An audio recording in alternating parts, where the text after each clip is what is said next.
सृष्टि बचपन से ही दिखने में सुंदर नहीं थी, लेकिन अमीर बाप की बेटी सृष्टि पर उसकी माँ जान छिड़कती।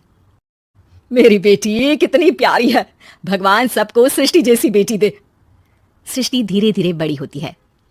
एक दिन सृष्टि की सहेली कहती है, तू दिखने में कितनी अजीब सी है, लेकिन मैं जानती हूँ हम सब में सबसे अच्छी शादी तो तेरी ही होगी। तेरे पापा अमीर जो है। और बता नहीं सकते यार, दहेज तो हर कोई देता है, ये क्या ज्यादा ले जाएगी अपने पति के लिए? अरे बड़े शहर में कोठी है इसके पापा की। अरे पापा की है ना, कौन सी इसकी है? इसकी होती तब तो कोई भी लड़का इससे शादी कर लेता। अरे पापा की मतलब पापा की है तो मेरी ही है ना। किसने कहा? अब तेरी तो तब होगी ना जब तेरा भाई ना हो। वैसे भी शादी के बाद सारी प्रॉपर्टी भाई के नाम होती है। सृष्टि समझ जाती है कि उसे किसी भी हालत में माँ बाप की सारी प्रॉपर्टी को अपने नाम करना है, लेकिन कैसे? एक दिन सृष्टि का भाई शीनू कहता है, बहन क्या कर रही है? तुझसे एक बात करनी है। अरे हाँ हाँ करना, मैं तो तेरी बहन हूँ। बहन मेरी लाइफ में ना एक लड़की है, बहुत अच्छी है। मैं सोच रहा हूँ माँ और पापा से बात करूँ शादी के लिए। सृष्टि को समझ में आ जाता है कि भाई की शादी होते ही भाभी उसे एक दिन भी घर में बर्दाश्त नहीं करेगी। क्या बात है भाई, बताना कौन है वो? यार वो बहुत अच्छी लड़की है, पढ़ी लिखी है, मेरे साथ जॉब भी करती है। बस एक प्रॉब्लम है। हाँ प्रॉब्लम? क्या प्रॉब्लम है भाई? यार वो शादीशुदा है, लेकिन उसके पति ने उसे सिर्फ इसलिए छोड़ दिया क्योंकि उसके माँ बाप दहेज नहीं दे पाए। सृष्टि ये सुनकर न जाने क्यों खुश हो जाती है। अरे भाई तो क्या हुआ, लड़की तुझे तो पसंद है ना। शीनू को लगता है कि बहन उसे समझ रही है। वो इस बात से अनजान होता है कि उसकी बहन की मंशा पूरा घर हड़पने की है। सृष्टि अपनी माँ से कहती है, मम्मी मुझे तो बहुत चिंता है, पता है शीनू क्या कर रहा है? अरे क्या कर रहा है, वो तो काम पर जाता है और वापस घर आता है। नहीं ना माँ, वो यही तो नहीं कर रहा, बाकी सब कर रहा है। आपको पता है उससे प्यार है, और वो भी एक शादीशुदा लड़की से। ये क्या हो गया? मैं सोसाइटी में क्या मुंह दिखाऊंगी? अरे तेरे पापा तो यही कहेंगे कि मैंने ही उसे बिगाड़ दिया है। माँ देखो, मेरी बात मानो, पापा पर भी विश्वास करने की जरूरत नहीं है। अब आप ही बताओ, पापा इतनी देर घर के बाहर रहते हैं क्यों? बोलो। अरे बेटा वो तो नौकरी करते हैं ना। तू बहुत भोली है माँ, पापा का ऑफिस तो 7 बजे खत्म हो जाता है, लेकिन देखो कितनी देर से आते हैं। अरे नहीं नहीं बेटा, ऐसी कोई बात नहीं है। सृष्टि माँ को एक औरत से बात करते पिता की फोटो दिखाती है। देखो माँ कैसे हैं पापा, मैं ना कहती थी कि पापा सही नहीं है। मैं तेरे पापा से बात करूंगी, दे फोटो मुझे। ओ माँ वो तो डिलीट हो गई। लेकिन चल, तूने तो देख लिया ना, पापा से बाद में बात कर लेना, और हाँ मेरा नाम बिल्कुल मत लेना। हाँ माँ। अब क्या था, सृष्टि के माँ और पिता के बीच झगड़ा होना शुरू हो जाता है।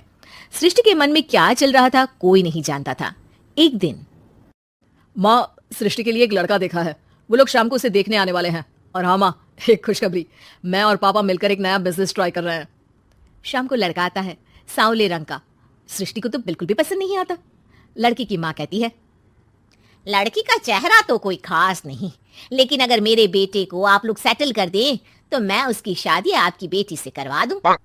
सृष्टि को लड़का बिल्कुल पसंद नहीं था। उसे भाई पर गुस्सा आ जाता है। लड़के वालों के जाने के बाद कहती है, माँ देखा शीनू मेरे लिए कैसा लड़का लेकर आया, न दिखाने लायक न सुनने लायक, सेटल भी नहीं, वो भी हम करे। अरे माँ मैं जानती हूँ ये मेरी शादी किसी भी घर में क्यों करवाना चाहता है। अरे कैसी बात कर रही है बहन, तूने तो देखा ना, लड़के को मैंने ही मना कर दिया तुझसे शादी के लिए। जिसने लड़का बताया था उसने उसकी बहुत तारीफ की थी। बात आई गई हो जाती है, लेकिन सृष्टि का मन शांत नहीं होता। क्या करूं, कुछ समझ में नहीं आ रहा। मेरी शादी हो गई तो ये लोग पूरी प्रॉपर्टी शीनू के नाम कर देंगे, मेरे हाथ तो कुछ लगेगा ही नहीं। तभी सृष्टि को आइडिया आता है। वो किसी वकील को फोन करती है। जी देखिए, अगर आपके मम्मी पापा का तलाक हो जाता है तो आपके पिता की आधी प्रॉपर्टी आपकी माँ के नाम हो जाएगी, फिर उसे वो किसी को भी दे सकती है। सृष्टि अब माँ को बेटे के खिलाफ भरती है। माँ शीनू पर नजर रखा करो, वो जिस लड़के के प्यार में है ना वो शादीशुदा है। यहाँ आएगी, सारा पैसा रुपया जमीन जायदाद सब हड़प लेगी। पापा का भी हाल तुमसे छुपा नहीं है।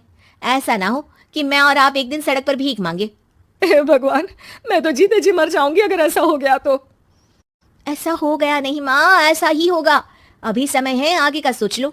मैं तो कहती हूँ पापा से आधी प्रॉपर्टी लेकर अलग हो जाओ। पापा की आधी प्रॉपर्टी भी हम लोगों को अगर मिल जाती है ना तो अगले 7 जन्म सफल समझो। बेचारी माँ बेटी के कहने पर पति से तलाक लेकर अलग हो जाती है। सृष्टि अब पैसों से गाड़ी और अपने दूसरे महंगे शौक पूरे करने लगी। उसके दोस्त भी उसके पैसे इस्तेमाल करते। सृष्टि, कल तुम कहाँ थी? मैं सारा दिन घर पर अकेली थी। तो मैं क्या करूं? मैंने ठेका तो नहीं लिया है ना तुम्हें संभालने का। माँ को सृष्टि से ये उम्मीद नहीं थी। वो बैठकर रोने लगती है। वहीं उसका पति यानी कि सृष्टि के पिता आ जाते हैं। मैं जानता था कि तुम्हारा यही हाल होगा, तो आपने मुझे रोका क्यों नहीं? मैं रोकता तो तुम रुकती क्या? सृष्टि के कहने पर तुमने मुझ पर अपने बेटे पर शक किया, लेकिन तुम ये भूल गई कि कैसे हम दोनों ने मिलकर जीवन में इतना सब खड़ा किया। माँ पति के गले लग जाती है। मुझे माफ कर दीजिए, मैंने आपकी कमाई का एक बड़ा हिस्सा गवा दिया। कोई बात नहीं, तुम साथ हो तो मैं ऐसी 7 प्रॉपर्टी खड़ी कर दूंगा। तभी वहां सृष्टि आ जाती है रोते हुए। माँ, मयंक ने मुझे छोड़ दिया। वो बोल रहा था जब तक मेरे पास पैसे थे तब तक ही वो मेरे साथ था। पापा, माँ, मुझे माफ कर दीजिए।